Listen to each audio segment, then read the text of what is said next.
자, 우리 마무리할게요. 741페이지. 741페이지 맞죠? 네. 민주주의 발전.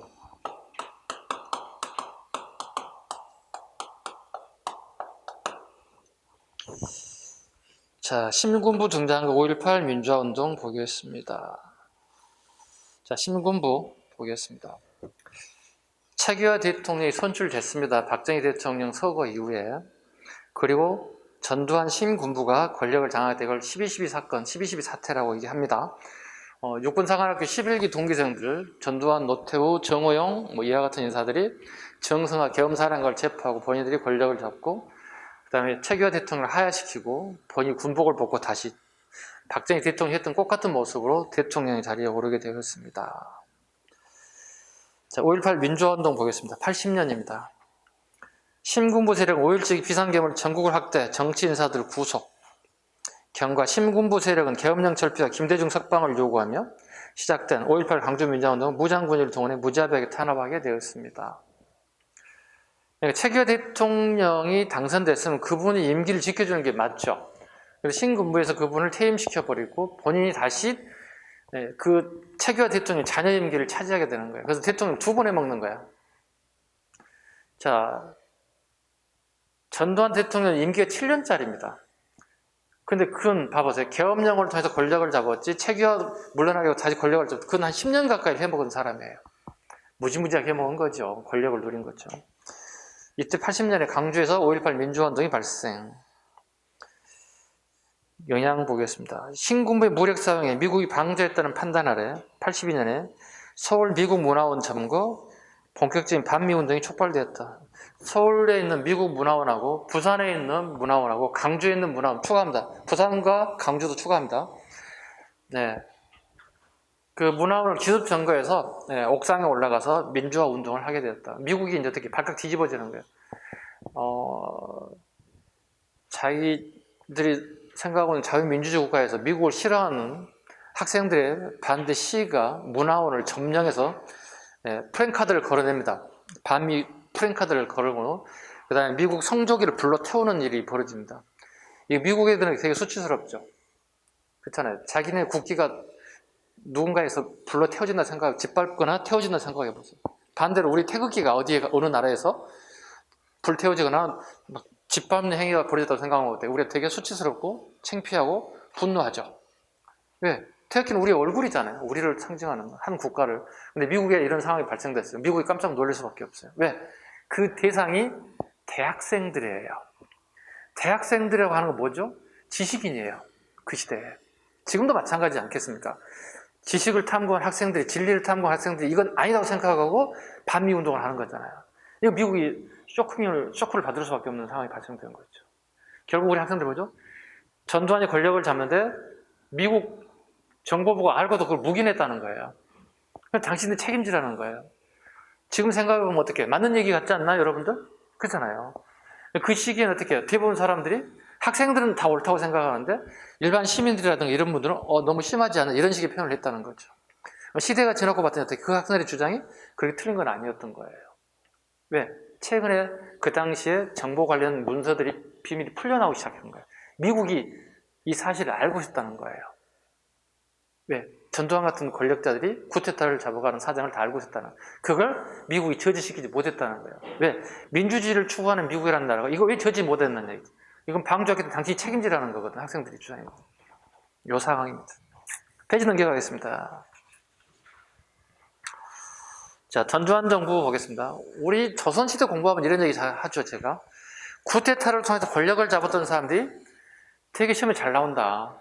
태종 이방원, 수양대군 세조, 되게 정책 많다고 얘기했잖아요. 마찬가지예요. 이거 되게 많아요. 우리 선생님 별로 개인적으로 좋아하지는 않습니다만 또 공부는 공부니까 나올 거 TV에서 하나씩 보도록 하겠습니다.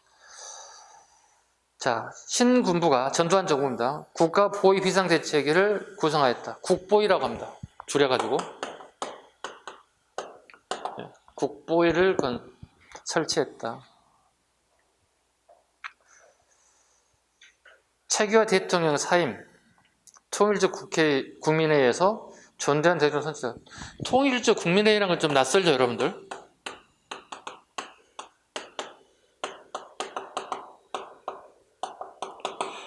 우리 각 지역에 동대표를 한 명씩 선출해요. 그리고 서울에 가면 저기 동국대학교 옆에 가면 장충체육관이 있어요. 요즘은 여기 여자들을 피구하는 것 같아요, 보니까. 장충체육관에서 말 그대로 체육관 선거입니다. 체육관 선거를 통해서 국민회의를 통해서 이 사람을 대통령을 뽑는 과정입니다. 결과적으로 뭐야? 통일적 국민회의 뭐야?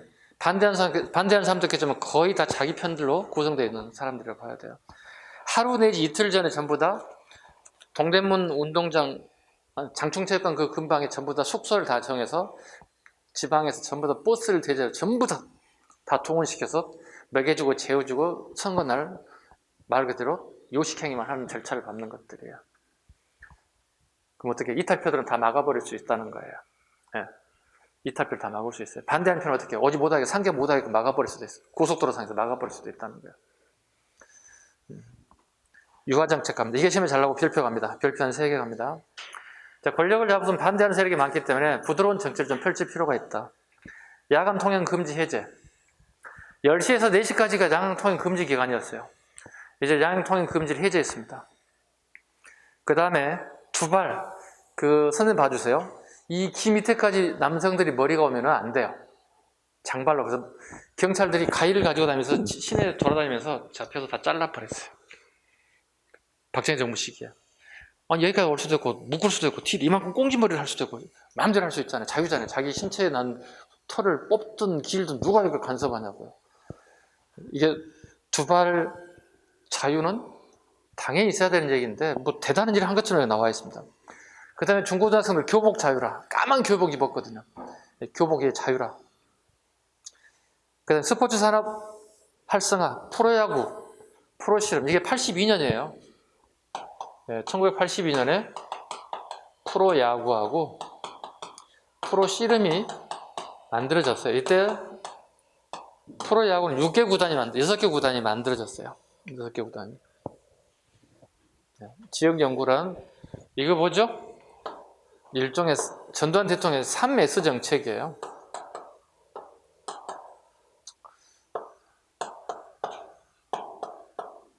스크린, 스포츠, 3S 정책이 대표적인, 이게 국민들의 관심을 여기에 한쪽으로 쏠리게끔 하는 거예요. 정치로부터 멀어지게 만드는 정책 중에 하나가 이거예요. 네. 그 다음에 컬러 TV 방송 시작. 네, 그 전까지는 흑백 TV였는데 컬러 텔레비전 방송이 시작됐다. 국외 여행 자유화. 예전에 국외에 나간다는 자체가 어려웠는데요. 이제 여행 자유화 만들어졌다. 그 다음에 학생들 학도곡단 폐지. 그 다음에요. 강압정치. 정치인들의 가장 문제 중에 있었고, 그 다음에 삼천교육대가 문제가 됩니다. 삼천교육대.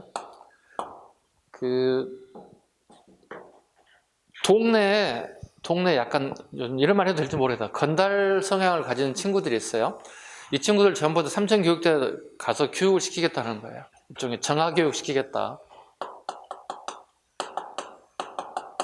근데 문제는 정화교육을 시킨 게 군인 조교들이 특수훈련을 받은 사람들이 이걸 시킨다는 거예요.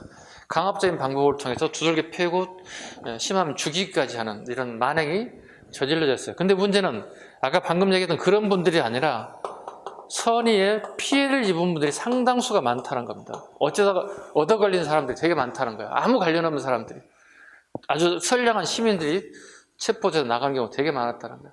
그리고 왜 무슨 법을 통해서 얘들이 정화교육을 해야 되는 대상이 됩니까? 법 규정이 없어요. 우리나라는 제형법정주의 국가예요. 형법상에. 그죠? 형법적에 범죄 행위가 나열되지 않는 행위는 어떤 것도 처벌받을 수가 없어요. 이게 제형법정주의인데 이건 말도 안 되는 교육, 불법이에요. 엄청난 많은 피해를 가져온 불법적인 교육. 그 다음에 중학교 의무교육 시작. 전면 시행은 김대중 정부. 이렇게 정책이 많아요, 이 양반이. 그 다음 제일 밑에 그림을 봐보시죠. 삼천교육대 봐보시죠. 이 목봉체조라고 하는 거거든요. 선생님도 군대 가서 이걸 한번 했거든요. 이거 힘들어요. 네, 선생님 시도에 좀 있어서 제일 앞부분하고 제일 뒷부분에 쓰거든요. 왜냐면 키 적은 친구들이 앞에 서게 되면 뒤에서 앞에 서면 찌그러져요. 그래서 이게 되게 어려워요. 이렇게 한 번 들었다, 이쪽으로 옮겼다, 이렇게 했다. 군대 다니시는 분들 한번 해보셨나요, 이거? 목봉체조? 해보셨어요? 저긴 해보고 얘는 안 해봤다는데? 부대가 틀린가 보다. 저거 되게 힘들어요. 엄청나게 무거워요. 그리고 같이 힘을 써야 되지, 힘 안 쓰게 되면 쳐집니다. 네. 이거 놓게 되면 어떻게 깔려 죽어요, 이거. 엄청난 무게를 가지고 있어요. 자, 국궁 80일 봅니다. 밑에 박스 보세요. 국궁 80일. 81년 5월 25일부터 6월 1일까지 여의도의 국궁 80일 이름 아래 대규모 예술가 열렸다. 한국신문의 주최 KBS, MBC 두 방송국 운영을 맡은 국궁 80일은 여의도 전체를 무대로 민속제, 전통예술제, 젊은이 가요제 및 즐거워요. 젊은이 가요제. 예, 대학생들이 나오는 거예요. 국궁 80일에. 국궁 80일에 나오는 거예요. 아까 그랬잖아요. 우리 국민들을 정치로부터 눈을 멀게 할 수 있는 방법들이라는 거예요. 이때 혹시 이분 아세요, 여러분들이? 가수? 가을만 되면 불리는 노래 10월의 마지막 밤 아세요? 10월의 마지막 밤 몰라요? 하긴 여러분하고 저하고 모를 수 있지, 나이 차가 있으니까. 이게 대상 받았어요, 이분이. 지금쯤 가을만 되면 불리는 노래인데 갑자기 겨울이 다가와서 이 노래가 안 불리는, 이분은 불행이다. 가을이 천천히 온도가 떨어져야 되는데 갑자기 확 지금 반팔 입다가 갑자기 긴팔 입어야 되는 상황이 발생돼서 이분 이 사람 돈 벌어야 되는데 이분 안타깝다 이거. 네, 갑자기 겨울이 확 와가지고 나중에 끝나고 검색 한번 해보세요. 이분이 대상 받은 거거든요. 이 방송국까지 동원해서 일종의 뭐죠? 국민들을 갖다가 신경 이런 데 쓰게끔 만드는 거예요. 정치를 멀어지게 하는, 눈을 멀게 하는 정책들을 펼쳤습니다. 다음 페이지 민주화운동 가겠습니다. 민주화운동 1987년. 자, 전두환 독재 정권에 대해서 이제 학생들이 분노하기 시작합니다. 직선제 개헌운동 본격. 지금까지는 간선제에 의한 대통령 선거였는데요. 직선제를 하겠다는 거고요. 그 결과 박종철 서울대 학생이 공문치사로 죽게 됐습니다. 그 결과 전국 학생 시위가 됐고 전두환 대통령은 4.13 호원 조치를 발표합니다. 직선제를 강요하자 학생들이 요구하자. 전두환의 호원 조치란 헌법을 지키겠다는 뜻입니다. 기존의 대통령 선거 방법을 그대로 고수하겠다는 뜻입니다. 간선제를 고수하겠다. 이게 끝이 아니에요. 학생들이 더 불붙었습니다. 민주헌법 제치 국민운동 본부가 결성됐고 이 와중에 연세대학교 이한열 학생분이 체류탄에 맞아서 사망한 사건이 발생하게 됐어요. 네, 이 결과 6월 민주항쟁이 들불처럼 커져나가게 됐습니다. 그래서 6월 민주항쟁이랍니다. 네, 2명의 학생이 희생됐죠. 그죠? 박종철하고 이한열 군이 희생됐죠. 그럼에도 안 돼요. 6월 민주항쟁이 이제 이거 뭐가 될까요?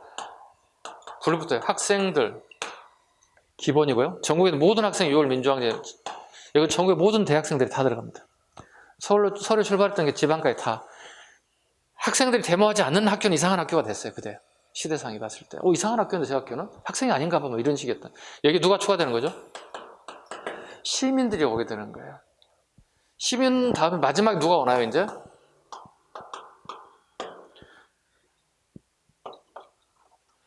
화이트 칼라 직장인들, 데스크에서 일하는 화이트 칼라의 직장인들, 블루 칼라가 아니라 노동자가 아니라 화이트 칼라들까지 이제 참여하게 되는 거예요. 그럼 결과적으로 전 시민들이 전부 다 이제 6월 민주항쟁에 참여하게 되죠. 요구사항은 딱 정해져 있습니다. 대통령제가 지금 현재 간선제인데 직선제로 바꿔달라는 얘기입니다. 즉 채권 선거하지 말라는 얘기입니다. 두 번째, 대통령 선출 방식 얘기하는 거고, 그 다음 임기 7년인데 5년 해달라는 얘기입니다. 핵심 내용이 이겁니다. 이 두 가지입니다. 이걸 못하겠다는 거예요. 전두환이. 커졌잖아요.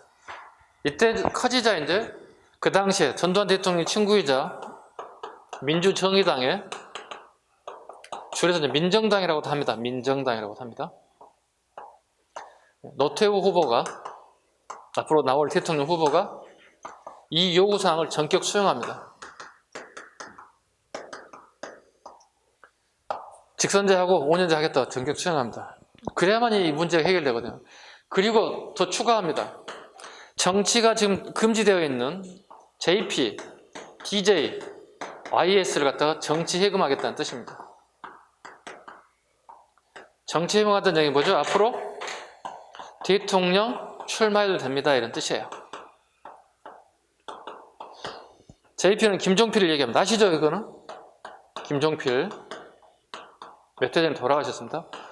여기는 대통령이었던 김대중, 여기 대통령이었던 김영삼, 유일하게 김종필 총리만 대통령이 되지 못했죠. 박정희 대통령의 조카 사이기도 합니다. 네, 조카 사이기도 하고, 또 김종필과 박정희 대통령은 또 친한 사이기도 했지만 후기로 갈수록 그렇게 속 좋아지지는 않았습니다. 자, 이분들의 정치 해금을 풀어주는 조건이 됩니다. 자, 이건 밑에 계산이 좀 깔려 있어요. 왜냐면 이 사람은 충청권의 지분을 좀 가지고 있어요. 이 사람은 분명히 출마할 거고요. 이 사람은 호남에 출마를 가지고 있을 거고, 이게 영남의 지분을 좀 가지고 있어요. 그럼 전부 다 뭐야? n분의 1씩 다 나눠 먹을 거라는 생각을 한 거죠. 누가 봤을 때? 이분이 봤을 때. 나머지 표를 가져오면 된다는 거예요. 그럼 최소한도 2, 3은 중 20% 내에서 다 가져갈 거라 계산을 해본다는 거예요. 100%에서 본다면. 나머지 40%를 제가 가져가면 된다는 거예요, 여기서. 이 계산이 섰던 거죠. 실제로 이렇게 나와요. 그래서 노태우 민주정의당 후보가 대통령에 당선돼요. 아이러니한 사태가 발생됐어요.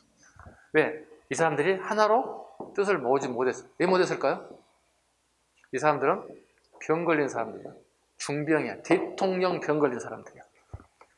지금 대통령 병 걸린 사람 되게 많지. 지금 현재 우리. 그죠? 이렇게 요구하면 뭐라 하겠지만 대통령 병 걸린 사람은 우리나라 5년에 한 번씩 나타납니다. 예. 자기만이 대통령 다 돼야 되는 거야, 이게. 그러니 당선이 여기로 갈 수밖에 없지. 어때요? 누가 머리 잘 쓴 것 같아요? 그죠? 그러고 난 다음에 훗날 이분 순서대로 다 대통령이 됐죠. 이분만 되지 못했습니다. 네. 이분은 치료가 됐고 두 분, 이 사람은 치료가 안 됐어. 중병 치료가 안 되신 분들. 당선됐어야 되는데 치료가 안 됐네요. 됐고요. 그 다음에 대통령의 업적들을 또 하나씩 보겠습니다. 745페이지 노태우 대통령 업적 하나씩 보겠습니다. 이분은 북방외교 체크하시죠. 니은번에 지금 745쪽 하고 있습니다. 박스에 노태우 정부 88년부터 93년까지 북방외교, 즉 동유럽 공산 국가들 및 소련, 중국과 수교하게 됐다. 일종의 이제 공산국 국가들이 이제 어떻게 보면 이제 풀려 나오기 시작하거든요. 이때 우리 동구권은 주로 어떻게 하냐면 헝가리, 체코슬로바키아, 루마니아 뭐 이런 나라들입니다. 이런 나라들과 국교를 수교하게 됐다. 그 다음에 니을번의 별표, 올림픽이 성공적 개최가 이래서 88 올림픽이라고 보통 얘기합니다. 가끔 여기 보시면 88둥이들이 있던데 88년생들이 있나 모르겠다 이게. 없나요? 여러분 다 90년대생들인가요? 가끔 선생님 제가 88년생입니다 이렇게 하는 게 올림픽 할 때 태어났네 이렇게 하는 경우도 있거든요. 예. 그 다음에 남북한주인 동시가입 91년 9월에 즐겁습니다. 남북한주인 동시가입 91년 9월. 남북한주인 동시가입이 무슨 의미를 가지고 있을까요? 우리가 북한이라는 나라로 본다는 얘기 안 본다는 얘기야? 본다는 얘기지. 우리는 하나의 나라가 아니라 두 개의 나라가 됐다는 걸 인정해 주는 거예요.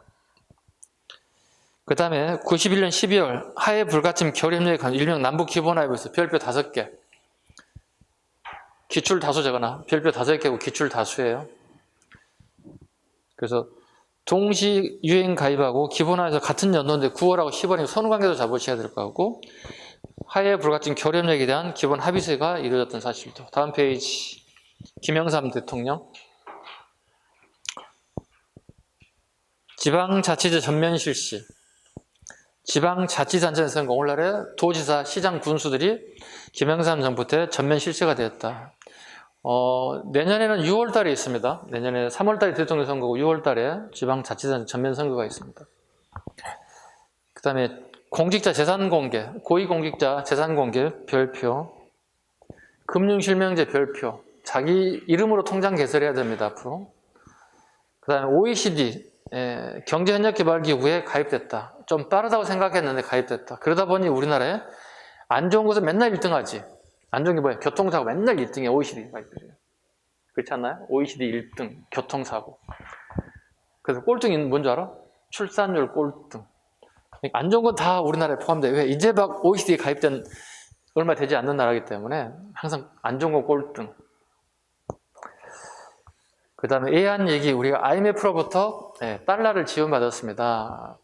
우리는 수출하고 수입하는 나라인데 원자재를 수입해야 되는데 한국은행에 달러를 관리하는데 한국은행의 창고에 달러가 바닥이 나버렸어요. 그럼 어떻게 우리가 물건을 사와야 돼. 원자재를 살 수가 없어서 당연히 수입도 안 되고 수출도 못하는 이런 나라가 됐죠. 그래서 IMF로부터 달러를 빌려하는 수모스러운 일이 발생되었다. 자, 역사 바로 세우기 운동. 김영삼 대통령 되게 역사에 관심이 또 많아서 역사 바로 세우기 운동합니다. 총독부 건물 철거 95년.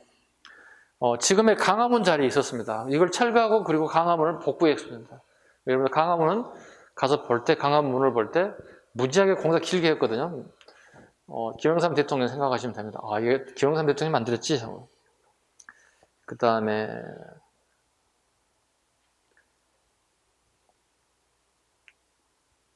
쭉 내려가고요. 나머지 이름이 봐도 있었고 국민학교를 초등학교 개칭했다. 별표.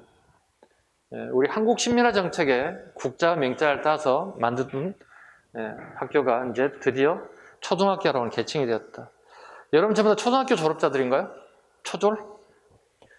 어떤 친구는 국으로 갔다 초로 졸업한 사람도 있어요. 30대 중반 친구들은 거의 대부분 국으로 출발했다가 초로 졸업한 친구들이 있어요. 뭐 여러분 부모님 세대들은 뭐야? 국으로 들어가서 국으로 끝났을 거야. 뭐 거의 대부분 그죠? 네. 그 다음에 하나의 해체. 하나의 63년 전두환, 정호영, 노태우, 김복동 등 육사 11기생들이 비밀리에 결성한 군사조직. 이후 육군사관학교 각 기수를 내리면서 주로 경상도 출신 소장파들을 대상으로 3, 4명씩 회원을 계속 모집. 이네들만이 서로 진급하고 자리를 나눠먹는 시기가 됐다는 거예요. 그러니까 그 대통령으로부터 떨어진 권력을 만들기 시작했다는 거야. 조직을 만들 수가 없는 게 군 조직인데 이렇게 별도로 만들었다는 거예요. 육군 사관학교 출신들로 어느 특정 지역을 기준으로 승진, 발령, 진을 이렇게 마음대로 했다는 거예요. 이걸 전격 김영삼 대통령이 집권하자마자 해체시켰습니다. 김대중, 평화적 정권 교체. 다르게 표현하면 여에서 야로 하죠. 평화적 정권 교체라는 말은 여당에서 야당으로 처음으로 우리나라에서 이렇게 정권 교체가 이루어졌다. 그래서 이거 다른 표현으로 수평적 정권 교체라고 돼요. 수평적 정권 교체.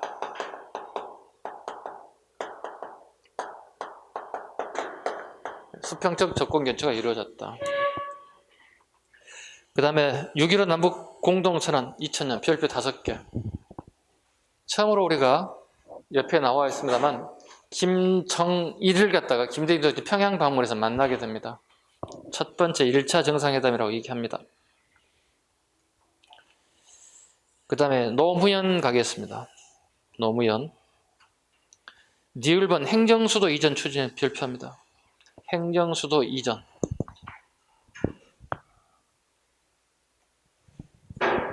행정수도 이전에 관련된 부분. 어디를 하겠다는 거죠? 세종시죠. 그 일부 행정부서가 지금 옮겨져 있죠. 일부. 강화문에서 일부 옮겨져 있습니다. 그 다음에 안 좋은 것은 우리 알다시피 재임 중 뇌물 연루의 도덕적 타격을 받아서 스스로 목숨을 끊은 내용이 하나 있습니다. 그 다음에 최근에 우리 8월 달에 2021년 8월에 한능검에 출제된 문제를 갖다가 보겠습니다. 지금 추가 좀 해주시기 바랍니다. 거기에 지금 빠진 것 중에 하나가 진실하해를 위한 과거사 정리해냅니다. 진실하해를 위한 과거사 정리위원회가 출범합니다. 출범했다. 이게 2005년입니다. 하나 더 추가할게요. 에이펙 정상회담.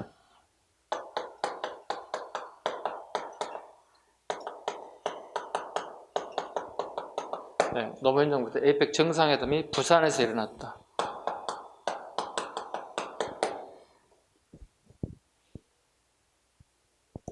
그 다음에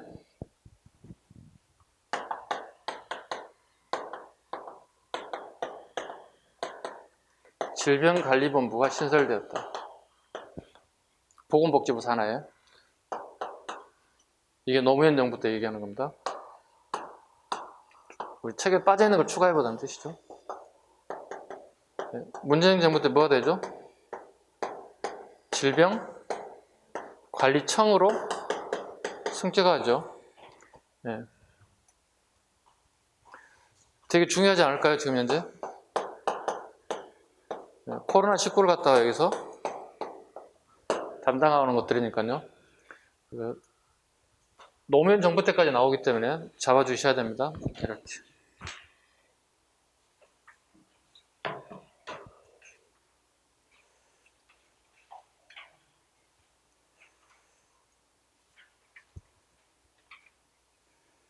자, 페이지 넘길게요. 750페이지.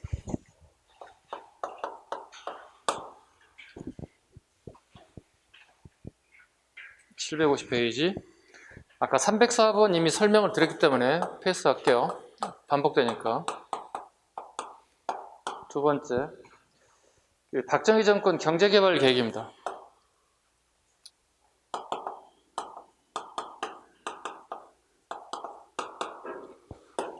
꼭 아셔야 할 게, 박정희 정부가 아니라 박정희 군사정부 시기에 실시되던 사실 꼭 기억하셔야 됩니다. 아까도 말씀드렸어요. 자, 보겠습니다. 1차 경제개발 계획, 2차 경제개발 계획. 자, 2차 경제개발 계획 봅니다. 기간산업 육성, 사회간접점 차원, 경공업 중심이었다. 경공업이었다. 주로 장난감, 뭐 가발 이런 것들이에요. 2차 때 이제 중화학공업으로 옮겨가는 겁니다. 이렇게 발전되는 모습을 취하고 있죠. 이렇게 된 배경은 뭐냐면 71년에 대통령 선거가 있어요. 이때 야당의 김대중 후보하고 여당의 박정희 대통령 한 방 붙어요. 이때 김대중 후보가 박정희 대통령을 디스합니다. 우리 언제까지 장난감에 눈깔 붙이고 머리 잘라서 가발 만든 미국 수출을 언제 돈 벌겠냐고 엄청나게 비판을 하죠. 비판은 되게 좋은 거죠. 정책에 대한 비판이니까. 사람 인신공격이 아닌 이상은 되게 좋은 거죠. 이때 박정희 대통령이 누이쳤겠죠. 안 되겠다. 이 사람 말이 맞는 것 같아. 빨리 바꿔야 되겠다. 중화학공업으로 탈바꿈하게 된 계기가 되는 겁니다.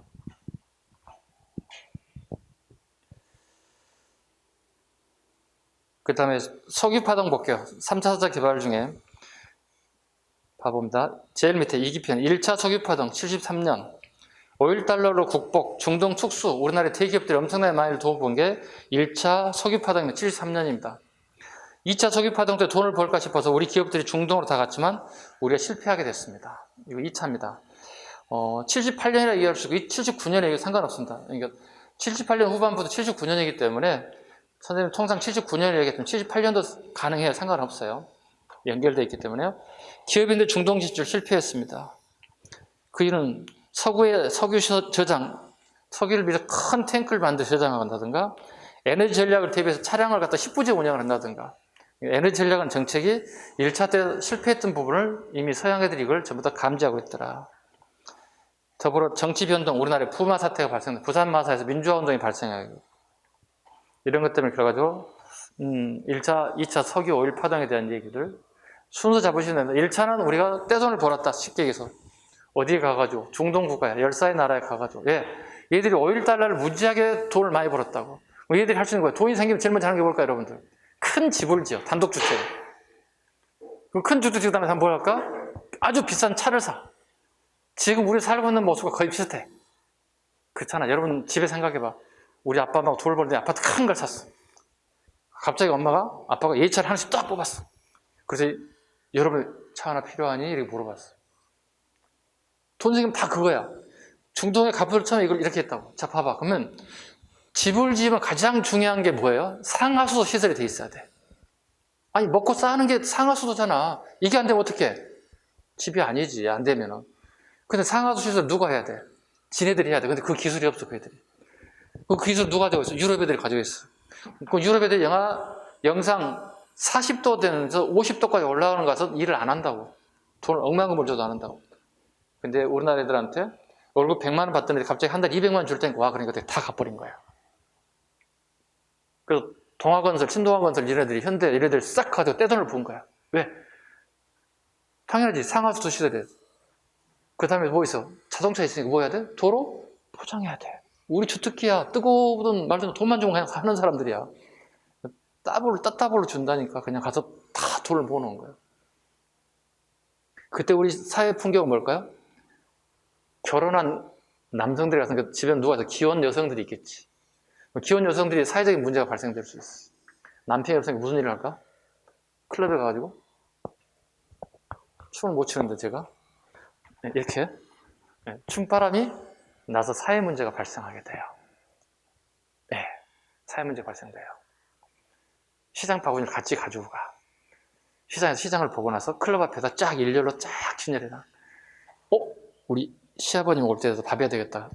춤추다 말고 가서 시장 바구니로 가서 다시 밥하는. 심하면 어떻게 가정 파탄이 나는.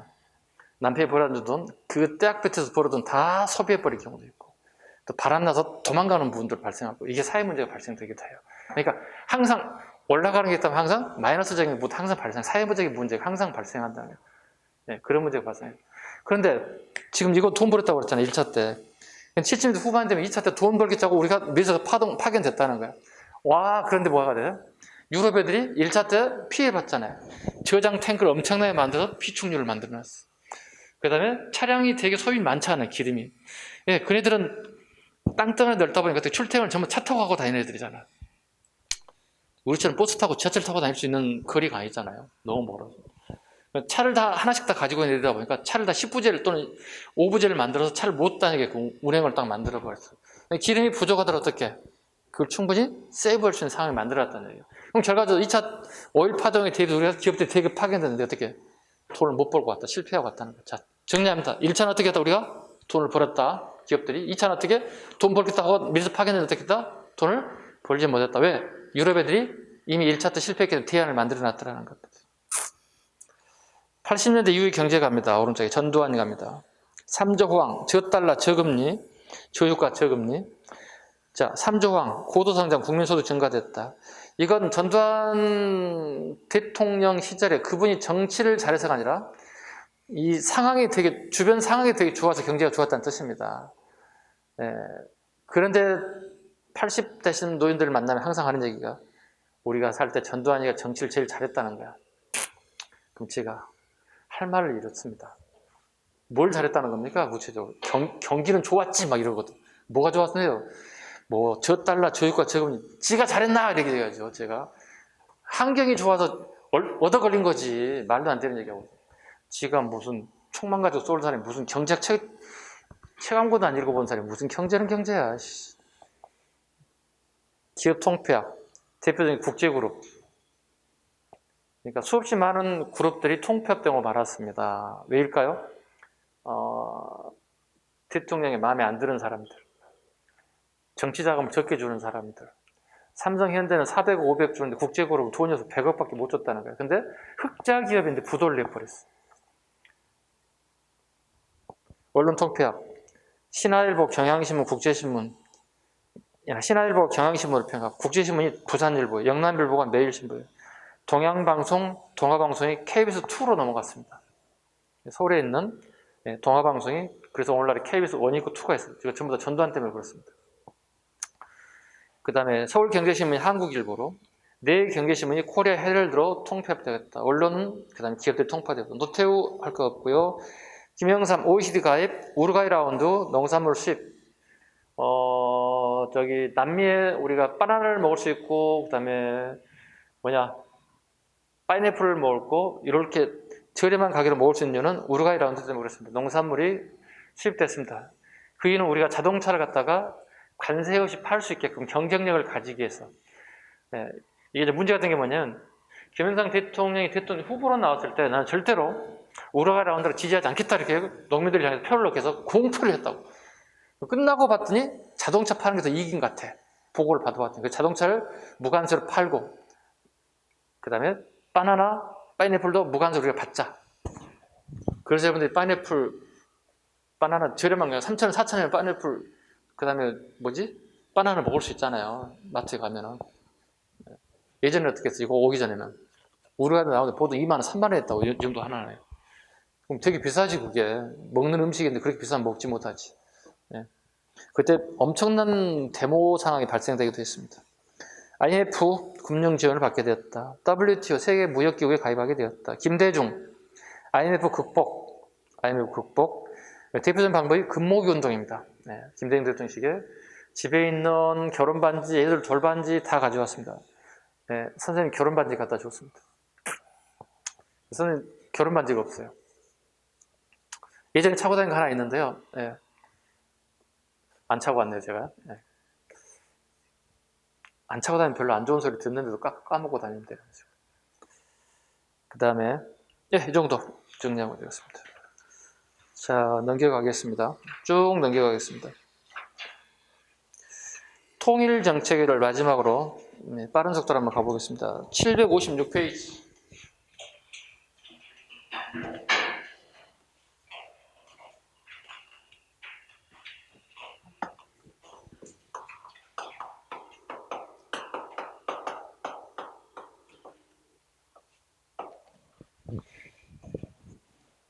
박정희 정부 갑니다. 756페이지.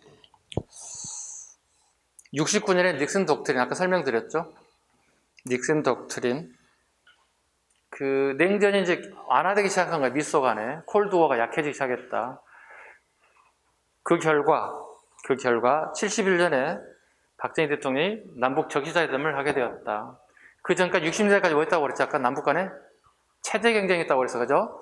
아까 잠깐 언급드렸어요. 60년대까지 뭐라고요? 체제 경쟁. 빨갱이 국가가 좋은 나라인지 민주주의 국가가 좋은지 체제 경쟁밖에 안 했다. 만날 생각 없었다는 거야. 근데 닉슨 독트린 이후부터 어떻게 이러면 안 되는데 바뀌었다는 얘기. 왜? 실제로 우리 미군 일부가 일본 오키나와로 빠져나갔고 공군 병력이 일부가 미국령 감으로 빠져나갔다고. 우리 안보에 대한 위험한 상황이 노출되기 시작했다는 거지. 그 결과 박정희 대통령 시기에 만나야 되겠다.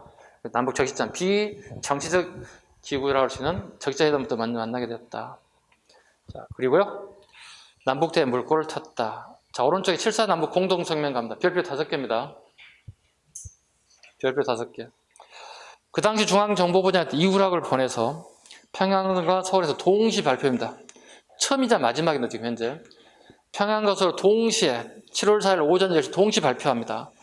3대 원칙입니다. 자평민의 동그란 원칙입니다. 자평민. 우리 민족은 자주적, 평화적, 민족 대단계를 방법을 통해서 우리 통일을 나아가야 된다. 자평민. 그리고 9월 달에 남북조절위원회를 만듭니다. 여기는 총리급입니다. 총리급의 조절위원회를 만들어서 평양을 가고 서울을 오고 가고 한다는 거야.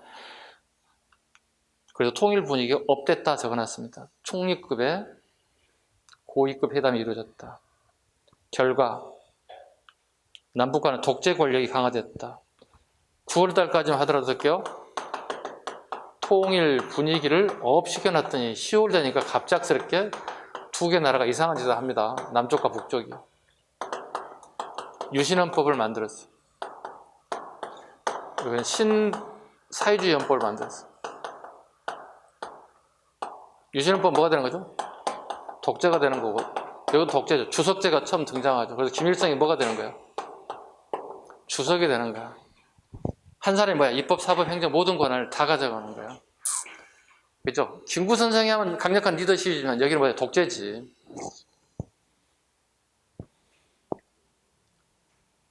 그 다음 6.23 평화통일선언 가보죠. 6.23 평화통일선언 73년 6월 23일 유엔 동시 가입하는 거 반대하지 않는다. 허위평등 원칙에도 국가의 문호 개방을 제의한다. 앞으로 통일 논의는 유엔으로 넘기자. 이게 가장 큰 문제였죠. 여태까지 논의했던 내용들이 해가 바뀌게 되면서 이거 다 72년들이잖아요. 전부 다.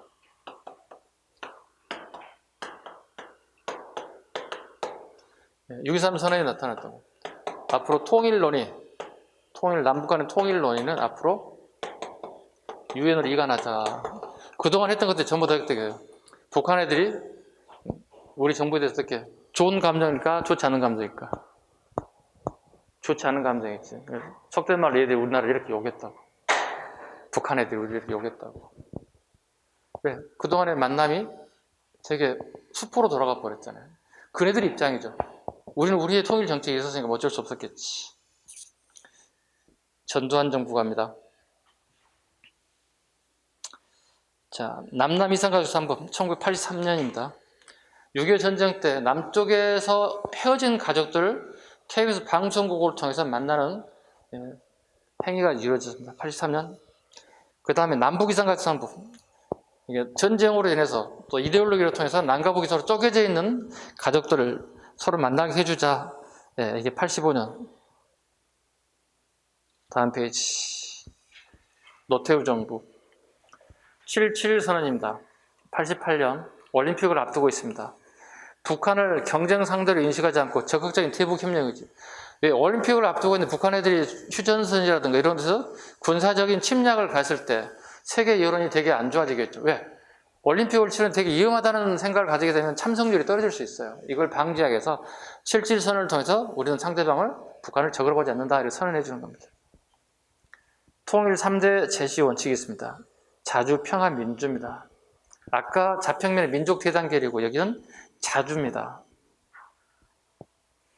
자주, 평화, 민주입니다. 민주입니다. 구분하셔야 됩니다. 디귿번 남북한주인 동시가입 별표 하나 합니다. 9월입니다. 남북한주인 동시가입. 그 다음에 니을번에 별표 5개입니다. 남북한 사이의 하해와 불가침 교류에 관한 합의서. 줄여서 남북기본합의서라고 합니다. 줄여서 남북기본합의서랍니다. 내용 가죠. 상호 불가침이 처음으로 침략하지 않자고 처음으로 하지 말자고 문서상 약속에 이루어졌다. 경제적으로는 국가와 국가 간이 민족 내부 교류이다. 민족 내부 교류. 국가를 보지 않고 서로 민족이라고 본다는 거지. 세 번째, 통일을 향해 가는 우리는 잠정적 특수관계다 이렇게 적었습니다. 특수관계다. 나라와 나라가 아니라 특수관계이다. 오른쪽 비핵화 선언 91년 12월입니다. 노태우 정권 12월 달에 한반도 비핵화 공동선언이 이루어집니다. 이렇게 이루어져야 되는데 나중에 얘들이 북한에 탈퇴해버려요. IAEA를 탈퇴해서 핵을 만들어버린다. 그래서 오늘날에 핵을 가지고 있는 거예요. 그러니까 노태우 정부 때까지는 핵 제어가 가능했어요. 그 이후에 탈퇴해버린다고요. IAEA를 탈퇴합니다. 핵확산 방지기구입니다. IAEA.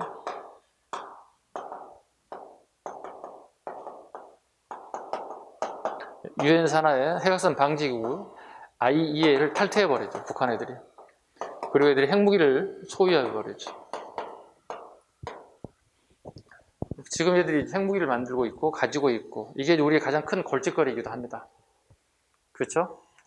그러니까 경제 조치가 이루어지는 미국과 서양 나라들이 유엔 애들이 경제 제재 조치라는 이유가 핵무기를 소유하기 때문에. 김영삼 정부 갑니다. 세 번째 봅니다. 김일성 사망으로 94년에 정상회담이 무산되었다. 조문을 보내지 않은 통에 남과 북이 경색관계가 되고 말았다. 김대중 대통령이 정상회담을 하기 전에 이미 정상회담이 약속이 되어 있었다고요. 몇 달 뒤에 9월 달쯤에 정상회담 돼요. 그런데 몇 달 남겨놓고 김일성이 사망한 통에 김영삼 대통령이 되게 난망했겠죠. 조문교를 좀 보냈으면 또 나았을 텐데 보내지도 못하는 상황이 되고 경색되고 말았다. 이걸 그대로 받아먹으신 분이 김대중 대통령이에요. 김대중 대통령 합니다. 최초의 남북 정상회담을 개최 6.15 남북 공동선언을 발표가 됐다. 별표 5개. 기업번, 남측의 연합제안과 북측의 낮은 단계 연방제 공통 진단 서로 통일 나갈 지향을 방해했다. 연합제와 연방제 밑줄 긋습니다. 남측이 연합제안이고 북측은 연방제입니다. 이산가족 친척 방문단 교환, 비전향 장기수, 우리나라의 그 사회주의자로 그 체포됐던 사람들이 교도소에 있는데 도저히 전향을 하지 않겠다는 거, 우리 민주주의자로. 그래서 보냈습니다. 사회주의자를 북한으로 보냈습니다. 그 다음에 남북 통일 문제를 우리 민족이 자주적으로 해결해 나가기로 하였다. 결과 이산가족 상봉과 금강산 면회소 설치입니다. 금강산 면회소 설치. 현대건설에서 이제 거기다 호텔을 지어서요. 면회도 하고 관광객 수입을 올릴 목적으로 했죠. 결과적으로 실패하고 말았죠. 지금은 수습됐고. 남한과 국가연합 방안 박스를 봅니다. 기업번, 남한은 1민족 2국가 2제도, 북한은 1민족 1국가 2제도. 거기 2국가 1국가만 동그라미 치세요. 우리는 2국가 체제를 그대로 가져가자는 거고 북한 애들은 1국가 체제로 가자는 겁니다. 요거만 체크하시면 돼요. 다른 거 안 봐셔도 돼요. 함정 파는 거 이거밖에 없으니까. 페이지 넘겨볼게요. 노무현. 2007년에 다시 2차 정상회담을 한번 합니다. 특별하게 나올 건 없을 것 같습니다. 이명박 북한 핵개발, 미사일 발사 시험, 무력 도발로 남북 관계가 악화됐다. 연평도를 무력 도발합니다. 연평도 적습니다. 앞에다 무력 도발이 연평도를 무력 도발합니다. 이때가 김정은이 지배하는 시기입니다. 김정은의 지배 시기에 연평도의 무력 도발을 통해서 엄청난 피해를 입게 됐죠. 박근혜 정부 대북 강경책, 개성공단 철수에 밑줄 긋습니다. 개성공단 철수. 우리 알다시피 문재인 정부는 알다시피 김정은을 만나게 되죠. 김정은을 또다시 맞게 됩니다. 판문점에서 만났다 밑줄 그어볼까요? 판문점에서 김정은 국무위원장과 정상회담을 가졌다. 그 다음에 또 안타까운 게 있죠. 개성공단 공동연락사무소 설치했는데 2020년에 작년이죠. 폭파시켜버렸습니다. 2020년에 폭파시켰습니다. 이걸 보면 저희들을 신뢰하기 좀 어렵죠. 그죠? 이런 게 좀 아쉬운 부분이기도 합니다. 그 다음에 됐습니다. 이렇게 됐고요. 나머지 기타 뒤에 사료들은 여러분들이 개헌 과정을 한번 좀 읽어봐 주시고요. 그 다음에 그 768페이지 보시면 유네스코 세계 문화유산이 있죠. 이건 뭐랄까 읽는 방법밖에 없어요. 일단 구분하세요. 이게 있다보다 구분 좀 해주시고, 이걸 수업을 할 수 있는 양이 아니니까 해주시고. 됐어요. 이렇게 해서 대충 시간이 좀 부족해서 좀 많이 쓰던 좀 더 여유 있게 또 많은 걸 해드렸으면 좋았었겠는데 심화 과정이 또 있으니까요. 그때 또 하는 걸로 하고요. 오늘 수업 여기까지 마치고요. 자, 수고하시고 다음 주에 뵙겠습니다. 수고하셨습니다.